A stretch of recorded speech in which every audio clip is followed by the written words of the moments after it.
சென்னையில் பகுஜன் சமாஜ் கட்சி மாநில தலைவர் ஆம்ஸ்ட்ராங் நேற்று மர்ம நபர்களால் வெட்டிக் கொலை. உணவு டெலிவரி ஊழியர்கள் போல உடையணிந்து வந்த 6 பேர் சுற்றி வளைத்து அரிவாளால் சரமாரியாக வெட்டிவிட்டு தப்பியதாக தகவல்.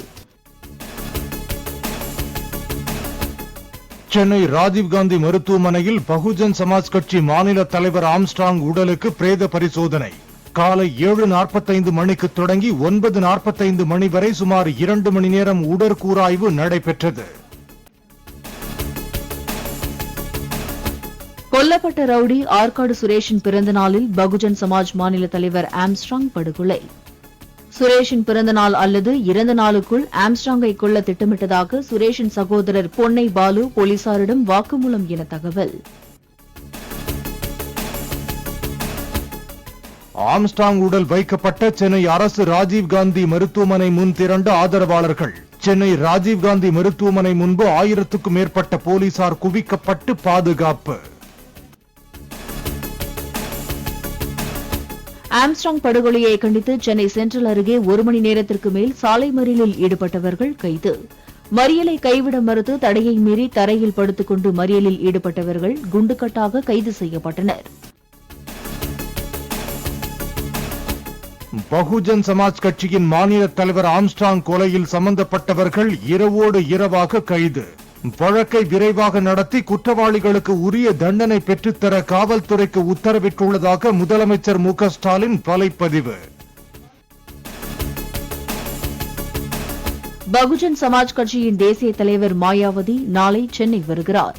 படுகொலை செய்யப்பட்ட மாநில தலைவர் ஆம்ஸ்ட்ராங் உடலுக்கு அஞ்சலி செலுத்த நாளை சென்னை வரவுள்ளதாக எக்ஸ் தளத்தில் பதிவு.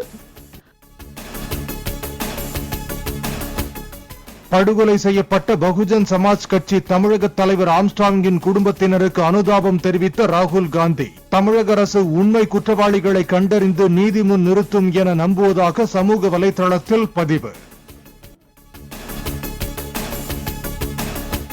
தமிழ்நாடு, பஞ்சாப் உள்ளிட்ட இந்தியா கூட்டணி கட்சிகள் ஆளும் மாநிலங்களில் சட்டம் ஒழுங்கு மிகவும் சீர்குலைந்துள்ளதாக பாஜக கண்டனம்.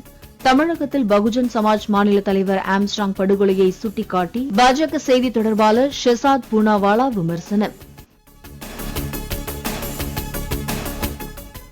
ஆற்காடு சுரேஷ் கொலைக்கு பழிக்கு பழியாக ஆம்ஸ்ட்ராங் கொலை செய்யப்பட்டாரா என விசாரிப்பதாக சென்னை காவல் ஆணையர் தகவல். ஆருத்ரா நிதி மோசடி மோதல் உள்ளிட்ட அனைத்து கோணங்களிலும் விசாரணை நடப்பதாகவும் பேட்டி. ஆம்ஸ்ட்ராங் கொலைக்கு அரசியல் முன்விரோதம் காரணம் இல்லை என சென்னை பெருநகர காவல் ஆணையர் விளக்கம். குழு மோதல் தொடர்பாக கிடைத்த தகவல் குறித்து விசாரிக்கப்படுவதாகவும் பேட்டி. நீங்க இப்போ என்ன கேக்குறீங்கன்னா சில மோட்டிவ்ஸ் நம்ம டீம் விசாரிச்சுட்டே இருக்கிறாங்க. நோ பிரிலிமினரி சொன்னான இது பொலிட்டிக்கல் மோட்டிவ் இல்ல, அரசியல் மோட்டிவ் வரது சான்ஸ் ரொம்ப கம்மி இருக்கு. அவருடைய ஆரம்பத்துல அரசியல் லைஃப்ல வந்த பிறகு சில சமயத்துல அவருக்கு பிரச்சனை இருந்தது. That was political. சம்டைம் வேற குரூப் தகராறு இருந்தது. ஸோ அதுல மேக்சிமம் நம்ம அந்த ஆங்கிள் தான் விசாரிச்சுட்டு இருக்கிறோம்.